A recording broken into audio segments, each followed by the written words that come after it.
The alien queens offered the crystal hall, shimmered under the twin suns of Zarian Prime, as nobles gathered in silence around the golden throne. They came from all corners of the galaxy, dressed in silks and armored, their eyes fixed on the center, where a lone human stood tall among giants. His name was Marcus, a former soldier from Earth, chosen by fate or perhaps cruelty to be here. Before him stood Queen Varelia, ruler of the Zarian Empire, known across star systems not only for her unmatched power, but for the contract she offered. To those she desired, she looked like a goddess of war draped in violet robes, with a crown of living crystal, humming softly. Her voice echoed through the hall, filled with both beauty and ice. "Human," she said, as her long fingers held a scroll bound in gold. "This is your salvation, your rise, your destiny. With this contract, you will become mine, and in return I will give you riches, power, and protection none have ever dreamed of." Marcus said nothing at first. His dark eyes scanned the hall, noting the silent guards at every pillar, the hidden weapons in the nobles' robes, the tension in the air like a loaded weapon ready to fire. He took the scroll in his hands, unrolling it slowly. The alien script, twisted and curled like serpents, but thanks to his translator, the words burned clear into his mind. The terms were absolute. If signed, he would belong to her in every way. His freedom gone. His future chained. His choices erased. Many humans had taken such offers before, or so the records claimed. None had ever returned. Some believed they had been elevated to luxury, others whispered they had vanished into royal chambers, never seen again. But what shocked the gathered crowd wasn't the contract, or even the silence. It was what Marcus did next. With steady hands, he held the scroll up high so all could see. Then, with no change in expression, no hesitation, he tore the paper in half. The sound of splitting parchment cut through the silence like thunder. The scroll fluttered to the marble floor, in broken pieces, and everyone froze. Queen Varelia's smile vanished. Her eyes narrowed, not with sadness, but a burning fury that twisted her perfect features. The room did not breathe. Even the guards looked uncertain, waiting for her command. No one had ever refused her, not like this, not so boldly. "Do you understand what you've done, human?" she said, her voice sharper than any blade. Her steps down the stairs were slow, calculated like a predator stalking prey. "You've just insulted the throne and denied a gift no creature has ever dared to reject." Marcus didn't flinch. His voice was calm yet strong, cutting through the hall like a clean wind. "A gift is something you can refuse," he said.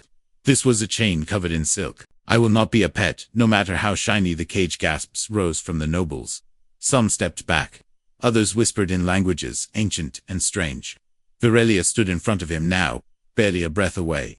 Her hands glowed with blue energy, raw power forming in her palms. The guards raised their weapons, aiming directly at Marcus's chest. It should have ended there, a dead man in a royal hall, but from the shadows of the crowd, a figure moved. A young alien girl with glowing blue eyes, barely older than a child, stepped forward. She wore the robes of a servant, yet her voice carried strength far beyond her size. "Don't kill him," she said loudly, her voice shaking. "He doesn't deserve this." He spoke truth. "You always said truth was sacred." Everyone turned. Even the queen hesitated. The girl's face was familiar, not just to Marcus, but to those who knew palace history. She was Lyra, once a noble's daughter, now hidden in servant clothes after her family fell from grace. Her words carried weight, even if her title no longer did. The queen's eyes flickered with recognition, then contempt. "You defend him, Lyra," she said. "He's a stranger. A nobody. He's more than all of you combined," the girl replied. "He saw the trap and refused it. That makes him braver than any of us." Marcus used the moment. He stepped back slowly, toward the doors, not running, but walking with purpose. His hands raised, not in surrender but defiance. He looked once at Varelia, and spoke quietly, yet clearly. "I didn't come here to kneel. I came to see truth. Now I've seen enough." As he passed the golden doors, no one stopped him.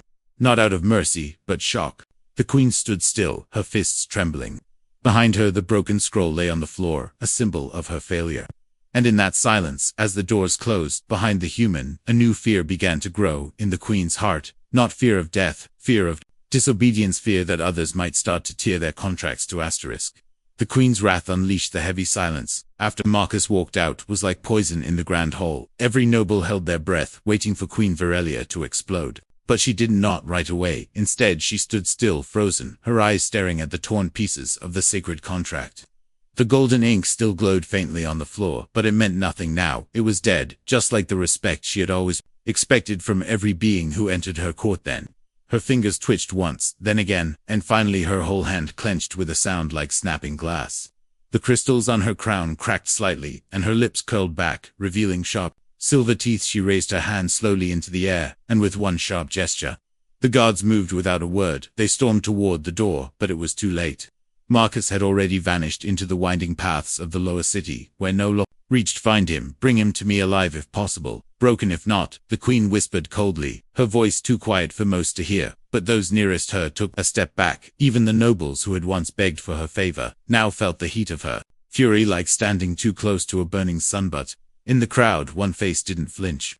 Lyra, the servant girl, who had spoken out, still stood with her head high. She expected punishment, maybe death, but the queen didn't even look at her. Instead, she turned and walked away, her cape of royal silk dragging across the floor like a storm cloud forming behind her. Lyra exhaled slowly, her legs shaking. Once the queen was out of sight, she turned quickly, slipping out of the hall and into the servant corridors that twisted beneath the palace. She had no plan, no clear idea what to do, but something inside her screamed that Marcus had to be protected.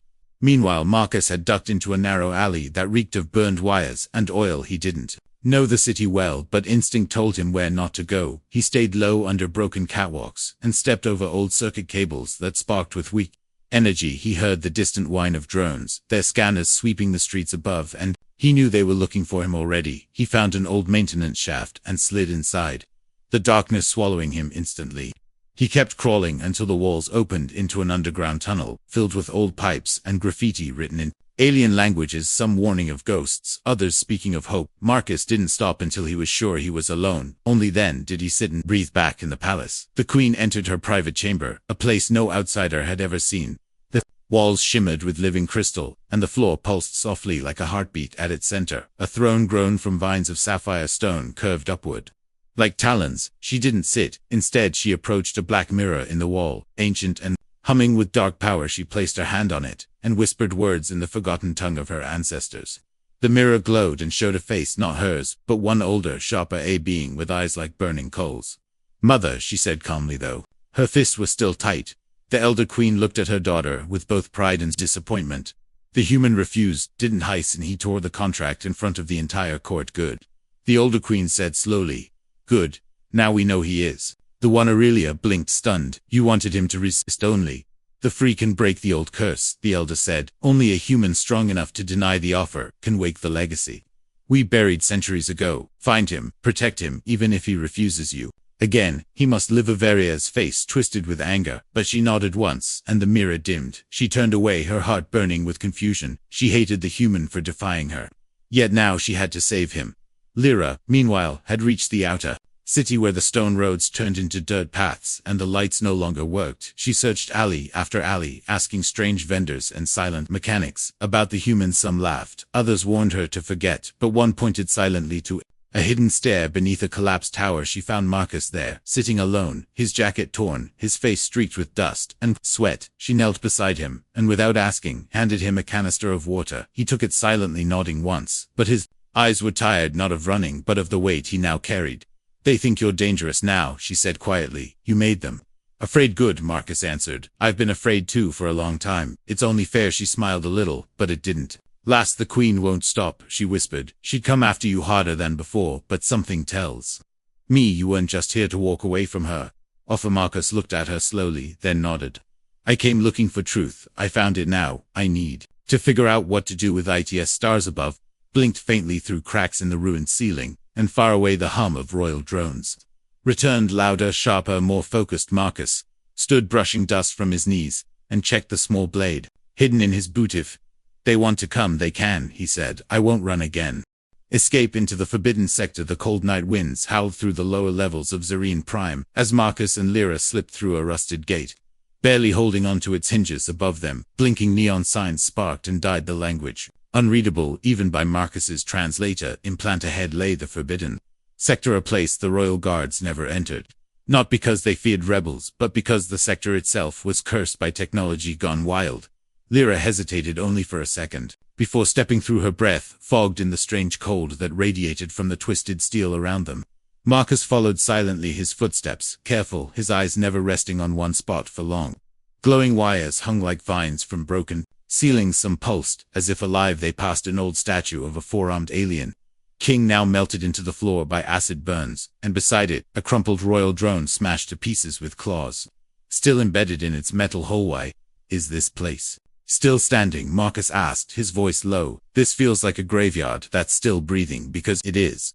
Lyra replied, this used to be the research district before the Queen's father banned AI experiments when one of the projects went rogue. They sealed it off but never cleared it. They said the machines still think they're at war with everyone, even now. Marcus paused near a cracked terminal that sparked when he stepped too close. It whispered something in binary, then went silent. He didn't respond, but his mind was racing. What kind of empire lets ghosts like this roam under their throne? Unless they had something worse to hide, they found shelter in what looked like an old maintenance station, half buried under collapsed walls. Inside, the air was dry and warm, and the humming sound of dormant reactors filled the space. Lyra sat beside a control panel, her fingers brushing dust from the controls, while Marcus checked the old lockers nearby, finding broken tools, an old helmet, and a strange cube etched with alien symbols. He kept it, pocketing the unknown. Lyra finally spoke again. You didn't just tear the contract because you hate slavery, did you? There's something else. Something more. Marcus leaned back against the wall, his eyes on the dark ceiling. I've seen what happens when someone offers you everything and takes your soul in return. On Earth, there was a general who promised peace through control. He offered me a position, a good one, just like your queen did. I refused then. The next day my team was ambushed, only I survived. I don't trust gifts from those who sit above everyone else. Nodded slowly, her face softening. My brother signed a contract like that. He wanted to protect us, but the Queen never let him return. We were told he chose a higher calling, but I never believed it. I think he died, or worse. They sat in silence for a while, until a high-pitched chime echoed through the ruined walls. Marcus stood instantly, his hand reaching for the blade in his boot. Lyra moved to the panel, activating an old surveillance drone. It buzzed awake and displayed grainy images from above. 3 royal hunters were already in the sector, moving fast, their suits glowing with tracking energy. We don't have much time, Lyra said. If they catch us here, they won't ask questions, then we move. Marcus replied, but not without a map. This place is a maze, and I don't plan to die in someone else's trappy. Moved to the control station, brushing away old bones that lay slumped in the chair, and activated the primary grid for a moment. The entire wall lit up, showing a map of the Forbidden Sector 1 area pulsed in red, labeled Zone K9 Experimental Hub. Under it, a note blinked in faded red text. Do not enter, that's where we go.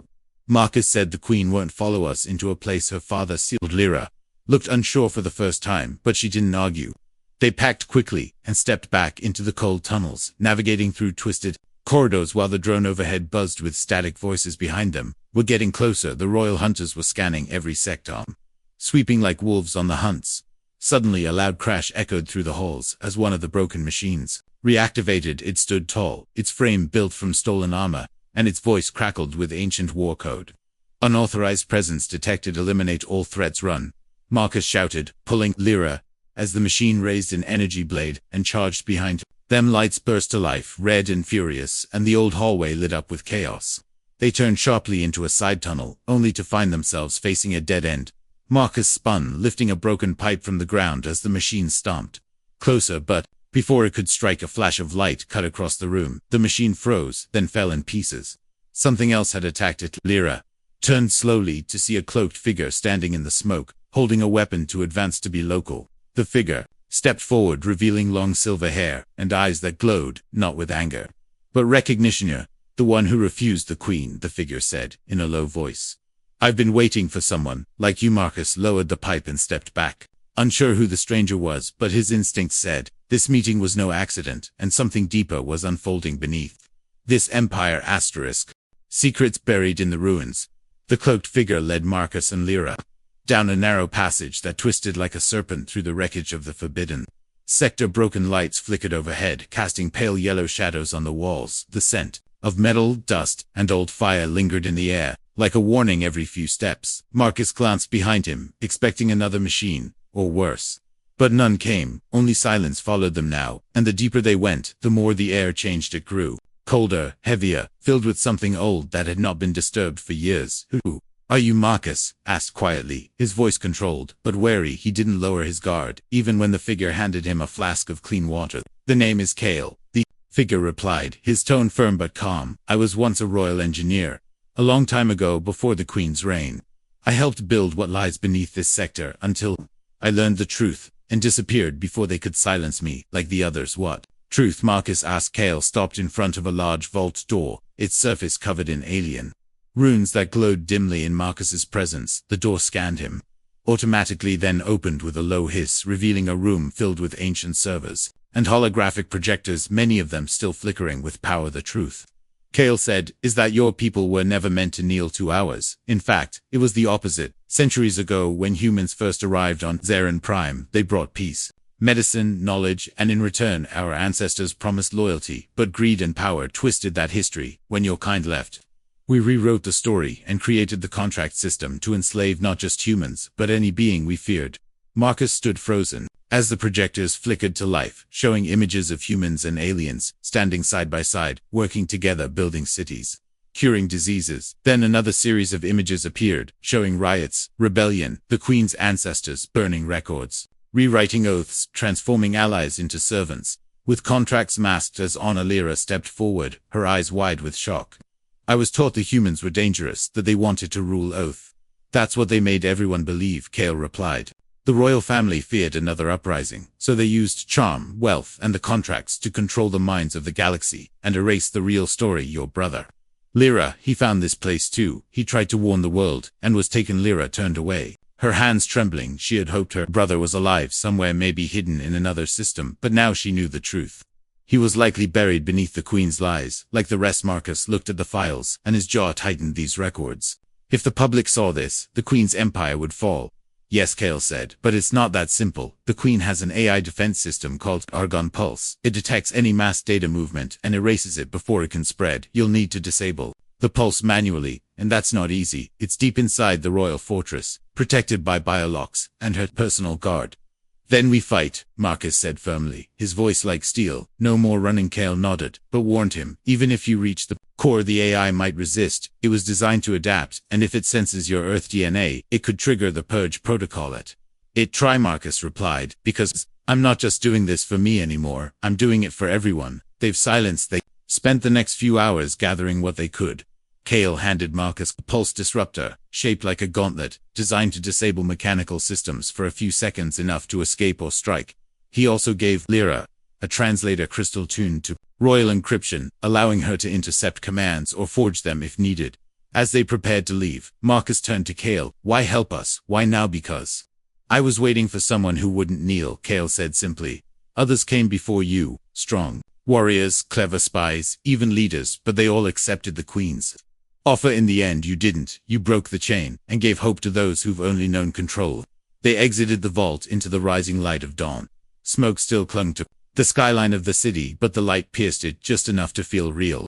Marcus looked at the skyline of Zarin Prime one more time before pulling his hood over his head and whispering to himself, it's time to end this. Far above them, in the highest tower of the royal palace, Queen Varelia stood before a wall of flickering monitors, her expression unreadable, her fingers steepled, as she watched the footage of Marcus walking through the ruins of the Forbidden Sector.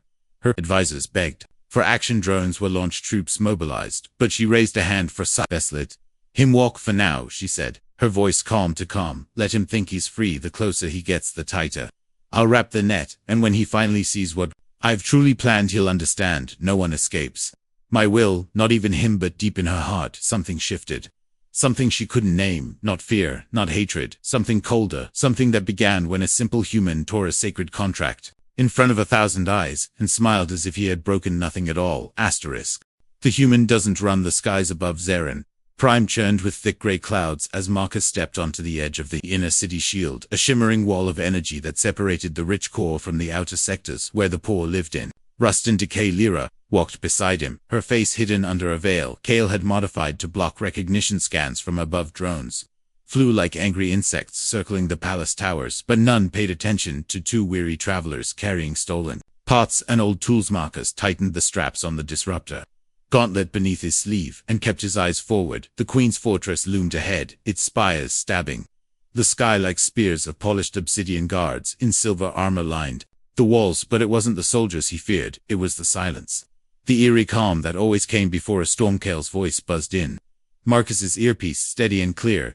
The entrance to the AI core is beneath the east wing. It's hidden behind a false maintenance tunnel. You'll only get one shot at this. Once you trigger the gate, they'll know where you were. Understood? Marcus whispered, then turned to Lyra. You sure you want to do this? She looked at him, her eyes burning. I'm not going to let my brother die in silence, and I won't let them write you out of the story either. They moved quickly through the outer tech yard, blending in with workers and repair drones until they reached a sealed gate. Marcus placed his hand on the scanner. The gauntlet buzzed once, shorting the system. With a surge, the door clicked open, and they slipped inside, descending into a tunnel that smelled of old oil and rusted memories. Down the spiraling corridor, they reached a chamber lit by a single red light. A terminal sat in the center, humming with quiet menace, and as Marcus approached it, a soft synthetic voice echoed from the walls. Unauthorized user detected. Welcome, human intruder. Marcus gritted his teeth as holographic screens lit up around him, showing images of himself, Lyra, and Kale over the past day. The AI had been watching them from the moment he tore the contract to the second he stepped inside the palace. You should have accepted the gift, the voice said softly. It is easier to obey than to be forgotten. Don't want easy, Marcus said. I want freedom. The system whirred as defense programs activated. Lyra tapped her crystal pendant and began overriding the command lines. Her fingers moved fast, the language flowing from her lips like second nature. Alarms flared, and the lights turned blue, signaling a core breach. Attempt kill wherein, Marcus said, but we have company behind them. The wall exploded as two elite guards charged forward. Plasma blades drawn. Marcus dodged the first strike and countered with the gauntlet, firing an energy burst that knocked one to the ground. Lyra ducked behind the console, still working, her voice urgent as code streamed from her lips like fire. The second guard slammed into Marcus, throwing him against the wall. Pain surged through his ribs, but he didn't stop. He grabbed a broken pipe and swung it hard, cracking the guard's helmet as sparks burst from the suit. They will never let you win, the AI warned. Your actions only prove the need for control, maybe, Marcus said, but it only takes one voice to start an avalanche, and I won't be silent. Suddenly, the console beeped once, then turned green. Lyra stepped back, breathing hard. I disabled Argon Pulse data link is open now. Marcus pulled the cube Kale had given him and placed it into the port. The lights dimmed, and then a wave of information pulsed outward through every system on Zarian Prime. The truth spilled into the public net. Files, images, history, everything they had hidden now flooding every screen, from the market stalls to the noble chambers in the throne room. Queen Virelia stood frozen as her own face appeared on every display behind her. Nobles gasped as they saw records of the contract system, exposed not as tradition, but as enslavement. Her calm cracked her nails. Digging into the throne, she rose slowly, her voice trembling, not with fear but with something deeper. You think this changes anything? She whispered. You think the people will follow a human over their queen? She turned to her general. Prepare the fleet burn. The lower sectors purged the network, but the general did not move. Instead, he looked at the screens, then back at her with a question in his eyes. Your Highness, perhaps we should list him. Vilela stared at him, stunned betrayal blooming in her chest, like poison back. In the core, Marcus and Lyra stood over the shattered remains of the guards. Their breathing heavy but victorious. Kale's voice came through the comms. Again, the truth is out. You did it, but you're not safe yet. The queen will fight back with everything she has. Then let her, Marcus replied, because this time, I won't run, and I'm not alone. Lyra stepped beside him, her hand on his shoulder, and for the first time since arriving on this alien world, Marcus didn't feel like a stranger. He felt like something stronger, a spark in the storm. A human who had refused to kneel and started something no one could stop. The battle of loyalty. Smoke rose over Zarian Prime. As the truth virus spread through the city, citizens everywhere paused in shock, staring at the glowing holograms above their heads, revealing centuries of lies. The contracts they once praised now looked like chains. The royal family, once seen as divine, now stood exposed as deceivers. Whispers turned into shouting, and shouting turned into marching, but the queen was already preparing her answer, and it wasn't peace. Inside the high tower of the fortress, Queen Virelia stood before her command table, her silver armor gleaming like ice. Her generals bowed their heads, awaiting her orders, but she gave none. At first her mind churned with fury, confusion, and something deeper. The memory of the human's eyes as he tore the contract still burned into her vision. She hated him for making her doubt herself. He defied me, she whispered to no one. He broke the order. He woke the old fire. The AI flickered beside her, offering calculated odds. Resistance is growing in Sector 9 in 24 hours. Public loyalty may drop below sustainable control thresholds. Recommend full purge of outer districts. And what of the core? She asked. The AI paused. Significant unrest detected among lower ranks. 10% of palace guards have disconnected from command. Protocol. Virelia's lips pressed into a thin line. The infection had reached her doorstep, and her army was bleeding loyalty faster than she could replace it. Activate the warden, she ordered, her voice cold. The last defense unit, the one we sealed after the revolt. Her generals shifted uncomfortably. The warden had not been used in generations. It was more beast than soldier, a creature created from forbidden tech, fused with sentient armor and neural fire. It didn't serve, it obeyed, but it obeyed without mercy. They want to see what happens when loyalty breaks. Let them face what true obedience looks like. Meanwhile, deep in the old reactor district, Marcus and Lyra were helping Kale rally the defectors, dozens of guards, engineers, and former slaves who had seen the data and turned against the throne gathered in the hidden chamber. Their faces full of purpose and fear. Marcus stood on a broken console, speaking to them not like a leader, but like a man who had nothing left to lose. We're not fighting to take a throne, he said. We're not here to burn their palace. We're here because someone told us we didn't have a choice, and we believed it for too long. He raised his gauntlet, the metal still scorched from the last battle. The Queen commands by fear, we answer with truth. She rules by bloodline. We rise by will. The room echoed with voices, cheering, some scared, some fierce, but all ready. Kale handed Marcus a detonator. This controls the Sector 9 locks. If we open the gates, our people can reach the inner wall. But once we do, there's no going back then. We don't look back, Marcus said, and pressed the button. Across the city, old pathways roared to life, bridges, extended shields dropped, and rebel banners flickered into the light. But just as hope ignited, the ground trembled, as something massive woke from sleep. The warden had been unleashed. It tore through the outer defenses like a storm. A giant of living armor with eyes that burned red, and a voice like thunder. It moved on all fours, then stood upright, towering over buildings. Its arms shifted into cannons, then blades, its roars shaking the very ground. Marcus saw it from a distance, and froze. What the hell is that? The final guardian, Kale answered. The last chain the Queen holds over Uskan. We stop it? Marcus asked. No, Kale replied, but maybe we can survive it long enough to end her. They split into groups. Kale led a sabotage team toward the fortress reactor. Lyra worked with defectors to block the warden's path, slowing it down with pulse mines and electromagnetic traps, but nothing held for long. The beast tore through metal like paper. It wasn't just killing, it was sending a message that the Queen still ruled through fear. Marcus moved with a strike team toward the royal tower, navigating crumbling alleys and shattered platforms. He saw civilians hiding, children watching from cracks in the walls, some afraid, some daring to hope that the human might actually do the impossibles. He neared the tower. The skies cracked open. A storm, summoned by the Queen's defense grid. Lightning arced across the shields, illuminating her fortress in flickering blue. And then she appeared. Ferelia descended from the highest platform, not on a throne, but on a glider of crystal, her armor pulsing with power, her eyes locked on Marcus as she stepped forward slowly. Not a ruler, but a warrior. You should have left when you had the chance, she said. Now, you've brought ruin to both our worlds. Then end me, Marcus replied. If you think that'll stop the truth. She raised her blade, and for a moment, silence held them both, not just in challenge, but in recognition, not of friendship, not of love, but of something deeper. The realization that they were no longer just queen and rebel. They were symbols of two futures, one built on chains, the other on fire. They clashed in the storm, as the warden roared in the distance, as Kale fought to shut down the fortress, as Lyra screamed for freedom over the comes. And Marcus gave everything he had to prove that humans don't kneel. A new queen. Rissa's rain poured from the broken sky. As Marcus stood face to face with Queen Ferelia, atop the shattered royal platform, lightning flashed behind her, casting sharp shadows across her silver armor. Her blade hummed with energy, and her eyes burned, not just with fury, but with something deeper, a war within herself, a fight between pride and doubt, between control and change. Marcus held no blade, just the cracked, disrupted gauntlet on his left arm, and a heart that refused to bend. His breath was ragged, his body worn from the endless battles, but his spirit had never been clearer. He had not come to conquer her throne, only to break the lie it stood upon. They moved. At once, Ferelia struck fast, her blade slicing through the air. Marcus ducked low, rolling past the edge of the platform, and slamming his gauntlet into the support beam. The metal shuddered, and sparks flew as the Queen stumbled, but caught herself with impossible grace. You think this ends with me, she shouted. Your truth cannot change what they believe. Then why are they not fighting for you? Marcus replied, stepping forward, even as the rain stung.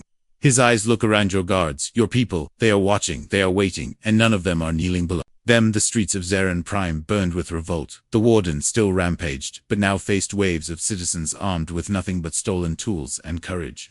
Kale's team had breached the lower energy core, disrupting the warden's connection To the palace, and slowing its monstrous movements, Lyra's voice echoed through hacked broadcasts, reminding everyone what the contracts had truly cost them. Virelia raised her blade again, but this time her hand trembled slightly, just enough for Marcus to see the truth. "You're afraid," he said, "not of me, not even of death. You're afraid of losing the throne without a fight, because if you surrender, then you'll have to live knowing everything you ruled was built on lies."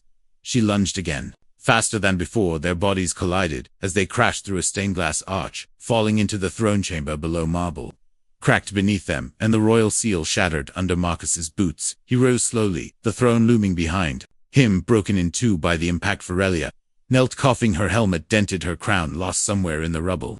Marcus approached, but didn't strike. Instead, he extended a hand.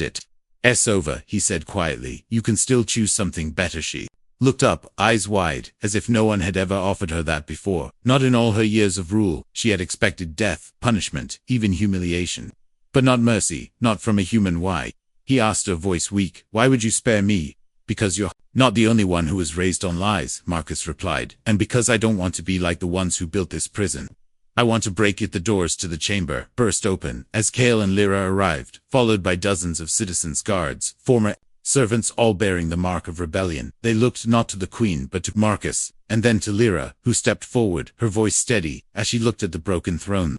"The age of contracts is over," she declared. "We are not slaves to paper or power. We choose who leads us now, not by birth, but by will." Virelia lowered her head, and for the first time in her life, she let go of control.